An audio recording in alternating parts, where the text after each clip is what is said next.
Assalamualaikum warahmatullahi wabarakatuh. Baik teman-teman sekalian, pada kesempatan kali ini saya akan memberikan penjelasan tambahan terkait dengan gelombang elektromagnetik. Nah, ini sebenarnya namanya gelombang ya, maka teman-teman harus mereview kembali beberapa konsep penting terkait dengan gelombang. Nah, kita awali dulu terkait dengan fenomena cahaya yang diawali dari Isaac Newton. Bahwasanya beliau meyakini cahaya itu terdiri dari partikel atau kita kenal dengan cahaya adalah partikel. Nah, kemudian tahun 1900-an sebagian besar itu para ilmuwan meyakini cahaya itu sebagai gelombang. Nah, kalau ia sebagai gelombang, maka kita harus mengenal ada istilah panjang gelombang, frekuensi, ya, kemudian periode atau istilah puncak dan seterusnya. Sehingga semakin lengkap gelombang cahaya atau cahaya sebagai gelombang. Nah, terkait dengan cahaya sebagai gelombang elektromagnetik, ya, maka gelombang elektromagnetik itu gelombang yang bentuknya transversal, ya, transversal. Kemudian dia mampu bergerak baik ada medium maupun tanpa medium, ya, sehingga contohnya adalah cahaya matahari. Dia itu dari matahari sampai ke bumi melewati ruang hampa, sampai ke bumi ada udara. Artinya apa? Gelombang elektromagnetik itu bisa bergerak baik ada matahari, medium atau tanpa ada medium. Dan bentuknya adalah transversal, ya. Ada amplitudo simbangan maksimal, ya. Kemudian di sini adalah ada puncak, ya, ada lembah. Ini adalah arah geraknya, arah getarnya atas bawah dan seterusnya. Nah, kemudian gelombang elektromagnetik, ya, teman-teman sekalian, itu bergerak sebagai getaran dalam medan listrik dan medan magnet. Sehingga apa? Memiliki beberapa karakteristik, ya, magnetik dan juga beberapa karakteristik listrik. Gitu. Nah, jadi di sini sumber utamanya adalah medan listrik. Ya, ketika medan listrik berubah, sumbernya apa? Tentunya muatan arus yang bergerak atau berubah, maka mengakibatkan medan listrik yang berubah. Nah, ketika medan listrik berubah, maka begitu pula medan magnetnya juga akan berubah. Sehingga medan magnet yang berubah menyebabkan medan listrik yang berubah. Ketika satu medan bergetar, begitu juga medan lainnya. Sehingga di sini kan sumber yang bisa kita mainkan adalah muatan listrik, ya, atau arus listrik. Ini bergerak, ya, maka di sekitarnya muncul medan magnet. Nah, ketika ada medan magnet, hukum Faraday, ya, maka muncul medan listrik. Medan listrik bergetar, maka muncul medan magnet dan seterusnya. Inilah mekanisme terjadinya gelombang elektromagnetik. Ini arah getar, ini arah rambatnya ke kanan, ya. Kemudian arah getar medan listrik, medan magnet itu tegak lurus dengan arah rambatnya. Sehingga ketika E-nya ke atas, maka D-nya ke arah horizontal, ke arah sini, ya. 90 derajat sudutnya. Hasilnya ini adalah menjadi gelombang elektromagnetik. Nah, gelombang elektromagnetik ini bergerak sangat cepat, yaitu 300 km per detik. 3 kali 10 pangkat 8 meter per sekon. Ini sangat cepat sekali. Sehingga 1 detik aja di bumi sudah 8 kali mengitari bumi. Nah, ini gelombangnya dari gelombang radio, microwave, infrared, visible, gelombang tampak, ultraviolet, sinar X, sinar gamma. Nah, ini kelihatan kan di sini panjang gelombang semakin ke kanan, gamma ray, Ya, ini panjang gelombangnya semakin pendek, puncak ke puncak semakin raket. Kalau ini puncak ke puncak kan semakin renggang. Sehingga paling lebar panjang gelombang dimiliki oleh radio, microwave, ya. Dan mata kita pekanya di cahaya visible, ya, di sini. Nah, spektrum elektromagnetik mewakili rentang energi dari energi rendah, ya, gelombang radio frekuensi rendah, dengan panjang gelombang yang panjang hingga energi tinggi, gelombang gamma frekuensi tinggi dengan panjang gelombang yang kecil. Kan ada rumus energi E sama dengan HF. Itu. Semakin besar F-nya, maka semakin besar energinya. Nah, ini adalah spektrum elektromagnetik. Tadi panjang gelombang, ordernya di sini, ya. Kemudian ini adalah ukurannya, kemudian sumbernya, pemanfaatannya ada termasuk di radio FM, ya, microwave, micro oven, ya, oven itu, radar, sampai dengan dunia medis, ya, ada sinar X untuk membunuh sel kanker, ya, atau untuk sinar ronsen dan seterusnya. Energinya di sini. Nah, untuk cahaya tampak ini adalah bagian kecil dari energi atau dari spektrum elektromagnetik. Ya, jadi warna kita yang warna pelangi, yang merah, hijau, kuning, sampai dengan ungu itu bagian kecil dari gelombang elektromagnetik. Itu. Nah, cahaya adalah satu-satunya bagian dari rentang energi yang dapat dideteksi oleh mata kita. Kalau yang lain tidak bisa, gitu. Tetapi bisa kita rasakan. Nah, apa yang kita lihat ya ketika berada di spektrum cahaya tampak itu adalah warna pelangi, ya, dari merah sampai ungu. Batasnya sebelum cahaya tampak adalah infrared, setelah cahaya tampak ada ultraviolet. Nah, kemudian hubungannya bagaimana? Hubungannya adalah lambda kali dengan frekuensinya adalah konstan, yaitu kecepatan cahaya. Jadi frekuensi F, frekuensi gelombang adalah jumlah gelombang yang melintasi sebuah titik dalam 1 detik. Satuannya Hertz, ya. Kemudian lambda adalah panjang gelombang, jarak dari puncak ke puncak pada gelombang. Nah, kemudian hasil kali panjang gelombang dengan frekuensi selalu sama, yaitu kecepatan cahaya, kecepatan gelombang elektromagnetik. 3 kali 10 pangkat 8 meter per sekon, ada yang 2,978, tapi untuk memudahkan kita cukup menggunakan 3 order 10 pangkat 8. Nah, berikutnya adalah persamaan dasar dari gelombang elektromagnetik. Jadi persamaan atau dasar dari gelombang elektromagnetik ini adalah persamaan Maxwell, yaitu persamaan dasar elektromagnetik. Persamaan ini melibatkan kalkulus awalnya, ya. Tetapi kita akan memahami secara makna. Pertama, hukum Gauss. Hukum Gauss menghubungkan medan listrik dengan muatan, medan listrik dengan muatan. Kemudian yang kedua, hukum yang menyatakan bahwa tidak ada muatan magnetik, ya. Kalau yang pertama kan terkait muatan, ada muatan positif, ada muatan negatif. Kalau yang hukum magnetik, ya, tentang magnetik ini tidak ada muatan, ya, sehingga setiap magnet itu dipotong berapapun tetap mempunyai 2 kutub, kutub utara, kutub selatan. Kemudian yang ketiga, medan listrik yang berubah itu akan menghasilkan medan magnet. Demikian juga sebaliknya, ketika medan magnet berubah akan muncul medan listrik, gitu. Kemudian di sini keempat, medan magnet dihasilkan oleh arus listrik dan juga oleh medan listrik yang berubah. Ya, jadi 3-4 ini saling mendukung.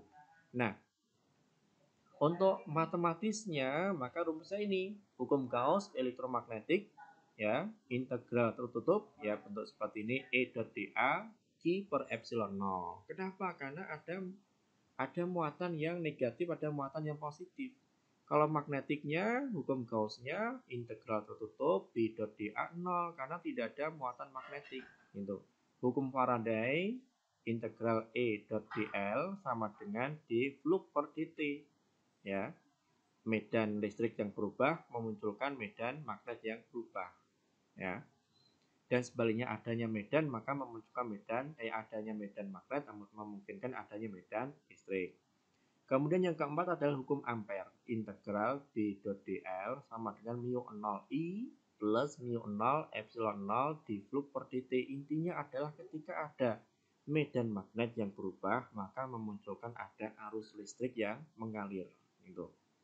Nah, hubungannya do E do X sama dengan negatif do B per do T dan seterusnya ini paling mudah di sini ya.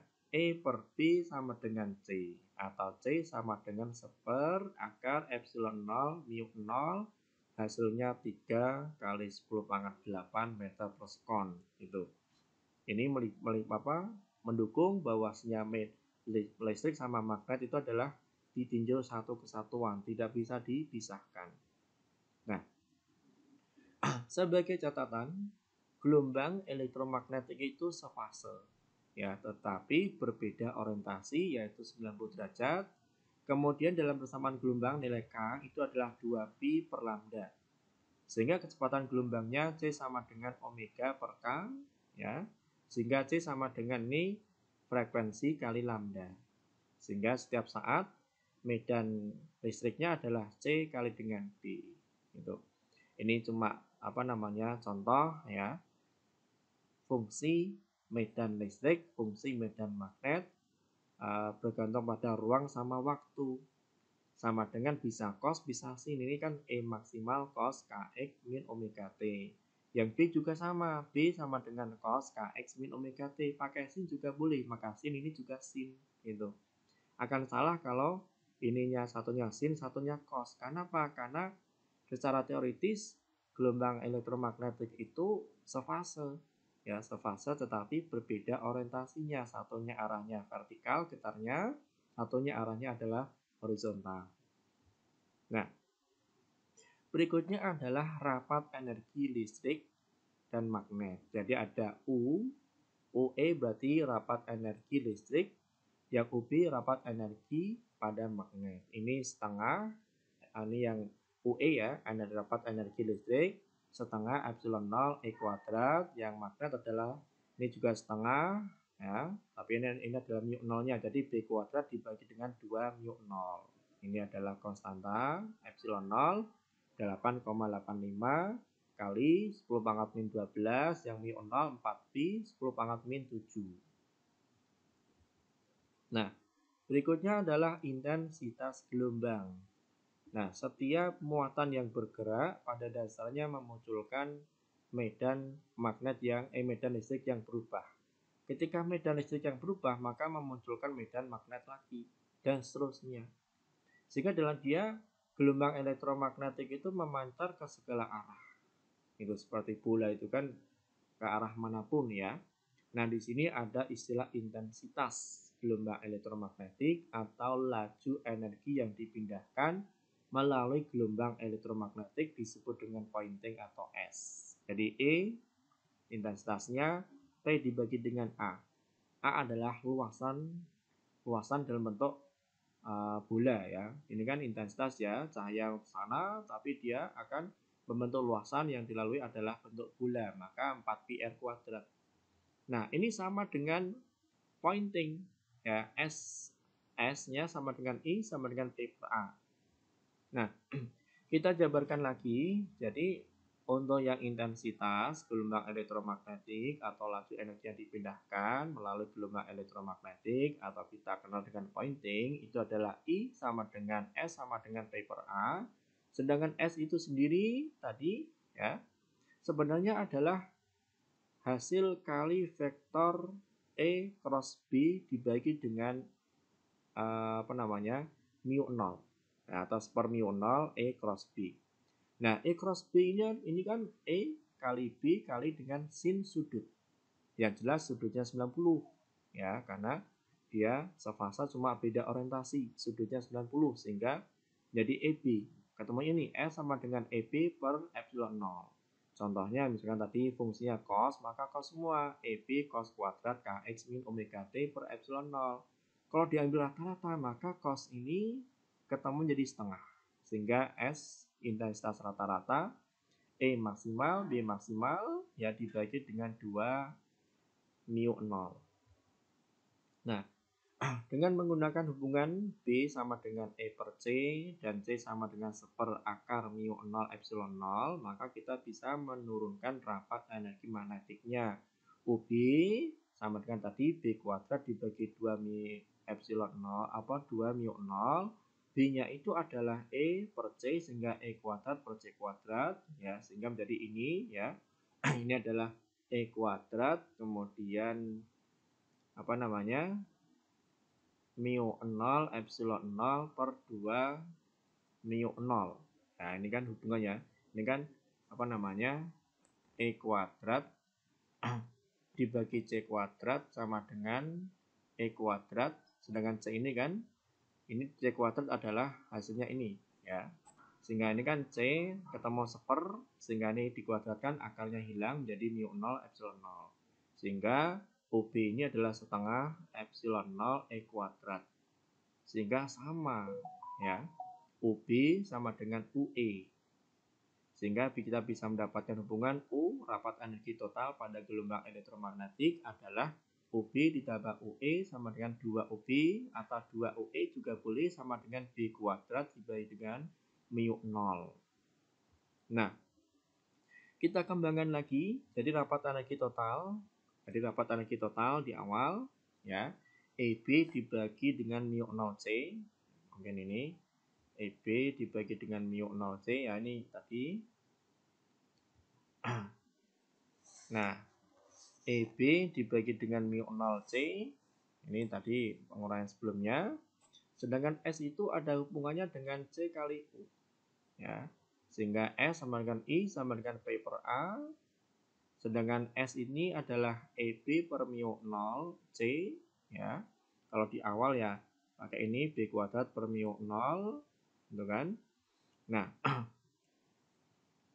kemudian E kuadrat ketemu ini penguraian sebelumnya, ya. Jadi EB per 2 mu 0. Ini ada hubungannya sama yang tadi, yang E, B sama dengan E per C, itu kita masukkan sini, jadi E kuadrat per 2 mu 0C sama dengan ini, hubungan sama B, ya, CB kuadrat dibagi dengan 2 mu 0. Kenapa? Karena C ini di atasnya, ini yang muncul C kuadrat, ini bahwa bagi C, ya, tinggal ini. Nah, sekarang kita lihat beberapa problem. Misalkan ini, hitunglah panjang gelombang cahaya kuning yang dipancarkan dari lampu natrium, frekuensinya sekian, 5,1 10 pangkat 14. Berapa panjang gelombangnya? Nah, ingat kecepatan panjang gelombang elektromagnetik adalah kecepatan cahaya 3 kali 10 pangkat 8. Berapa panjangnya? Maka dari sini kita ketahui bahwasanya frekuensinya sekian, 5,1 10 pangkat 14. Sehingga dengan persamaan C sama dengan lambda kali F, kita mendapatkan hasilnya adalah yang ini, ya. Karena ditanya lambda, ya, lambda sama dengan C dibagi dengan F, ya. C bagi F ketemunya lambdanya 5,88 kali 10 pangkat min 5 cm. Nah, berikutnya adalah sebuah gelombang radio dipancarkan pada frekuensi 150 MHz. Tentukan panjang gelombangnya, ya, tinggal aja C sama dengan F lambda, lambda sama dengan C per F, C-nya 3 kali 10 pangkat 8, F-nya 150 mega, 10 pangkat 6, ya, ketemunya adalah 2 meter. Jadi gelombang radio itu panjangnya panjang, gitu. Nah, berikutnya adalah medan listrik maksimum di suatu titik yang berjarak 8 meter dari suatu sumber titik adalah 2,3 volt per meter. Hitung medan magnetik maksimalnya, hitung intensitas rata-ratanya, hitung daya sumbernya. Maka kalau untuk yang problem ini, gelombang elektromagnetik dia menyebar kemana-mana. Hubungannya B sama dengan E per C. Ketika ditaruhnya B, ya E-nya sudah ada kan? B-nya, E-nya sudah ada, 2,3 bagi C ketemunya sekian. 7,7 10 pangkat min 9 Weber per meter kuadrat. Ingat, ya, satuannya untuk medan magnet, ya. Kemudian satuan untuk medan listrik. Intensitas, ya, kita gunakan yang ini. Nah, ini Ya, intensitas I sama dengan bisa E kuadrat per 2 mu 0 C, bisa I sama dengan CB kuadrat per 2 mu 0. Maka dari sini, nah ini kan, I sama dengan E kuadrat dibagi 2C mu 0. Masukkan ketemunya 7,01, 10 pangkat min 3 Weber. Ini watt per meter kuadrat karena intensitas I sama dengan P per A. Sehingga daya sumber P adalah I kali A. Kan I sama dengan P per A. Sehingga I sudah ketemu, A-nya juga akan dari luasan bola. Ya, luasan bola ini kan daya sumber ya. 4 pi R kuadrat. Gitu. Sehingga I-nya sudah ketemu ya 7,01 10 pangkat min 8, kemudian 4pi ya 4pi, kemudian jaraknya 8 karena 8 meter ya, berjarak 8 meter. Ketemunya daya sumbernya dari jarak 8 meter terdeteksi 5,6 watt. Nah, berikutnya adalah bintang terdekat dari bumi. Kita kenal ada bintang Alpha Centauri. Jaraknya 4,3 tahun cahaya dari bumi. Ya, artinya ketika kita melihat bintang Alpha Centauri, artinya itu cahaya yang dihasilkan dari 4,3 tahun yang lalu baru sampai ke bumi. Nah, untuk memastikan apakah masih menyala atau tidak, ya kita tunggu dulu 4,3 tahun lagi. Gitu. Nah, ditanya, hitunglah intensitas sinyal gelombang TV yang diterima di bintang Alpha Centauri tersebut jika dipancarkan dari stasiun bumi dengan daya output 1000 kW. Nah, gampang sekali. Nah, dari sini 1 tahun cahaya, 1 tahun kecepatan cahaya ya, 3 kali 10 pangkat 8 ya, kali dengan 3600 detik kali 24 jam kali 365 hari. Jadi kita harus menentukan jarak bumi ke bintang Alpha Centauri, kan 4,3 tahun ya. Nah, kita harus tahu dulu 1 tahunnya berapa. 1 tahun yang dilalui oleh cahaya itu berapa jaraknya. Tinggal dikali kecepatan cahaya, jadi S sama dengan V kali T atau C kali T. Ini T adalah tahun ya. Ini estimasi ketemunya 9,46 10 pangkat 5 meter. Jadi jauh jaraknya sekian gitu. Kemudian sehingga R-nya 4,3 kali dengan 9,46 10 pangkat 15 ketemunya 4,068 kali 10 pangkat 16 meter. Nah, intensitas P sama dengan I, ini I ya, I sama dengan P per A sama dengan P-nya dibagi dengan A, sehingga ketika P-nya di sini ya, P-nya adalah 1000 ya, 1000 kilowatt, artinya 10 pangkat 6 watt dibagi dengan 4 pi, kemudian R kuadrat, R-nya ini ya, hitung ketemunya 4,8 kali 10 pangkat min 29 watt per meter. Baik, ini sebagai materi tambahan terkait dengan gelombang elektromagnetik nanti untuk menguji pemahaman. Silahkan teman-teman bisa mengerjakan soal latihan ini ya. Suatu gelombang elektromagnetik dalam vakum, ruang vakum ya, amplitudo medan listriknya sekian. Hitung amplitudo medan magnetiknya. Gunakan ya tadi B sama dengan E per C ya, sudah ada. Kemudian nomor 2, sebuah sumber titik dari radiasi elektromagnetik memiliki daya rata-rata sekian P, 1000 watt. Nah, dari P ini intensitasnya ya, maka amplitudo maksimal medan listrik E dan juga medan magnetik B pada titik yang berjarak R4 berapa ya. Rapat energi rata-rata pada titik berjarak 4 dari sumber berapa.